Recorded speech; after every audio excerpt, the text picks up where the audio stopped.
In today's video, I'm going to teach you how to connect your Outlook calendar to Ticktick. By the end, you'll have your Outlook events, like work or personal, showing right inside Ticktick so you can plan tasks alongside your schedule.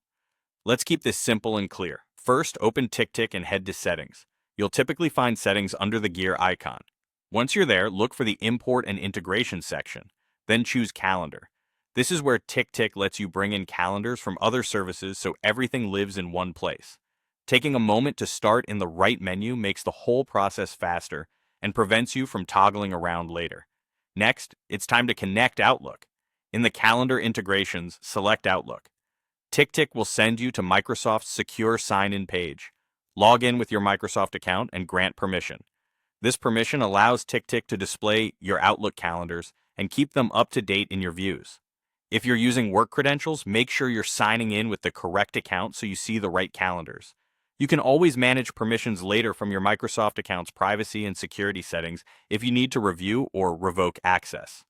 Once you're connected, choose which Outlook calendars you want to display in Ticktick.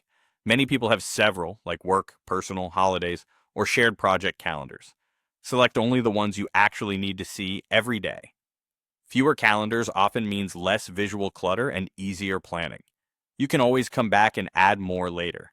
If your calendars are color-coded in Outlook, consider matching those colors in Ticktick to keep things visually consistent and easy to scan. After you've made your selections, your events will begin to appear in Ticktick's calendar view and in your today and next 7 days lists where relevant. Edits you make in Outlook will reflect in Ticktick, usually within a short time. If something doesn't appear immediately, give it a moment to sync. For best results, double-check your time zone settings in Ticktick and Outlook so event times line up perfectly. Also, if you use notifications in both apps, decide where you want reminders to come from to avoid duplicates. That's all you need. You've connected Outlook, granted permission, and chosen the calendars you want to display.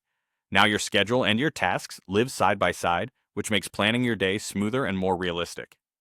Thanks for watching, and enjoy your streamlined setup inside Ticktick.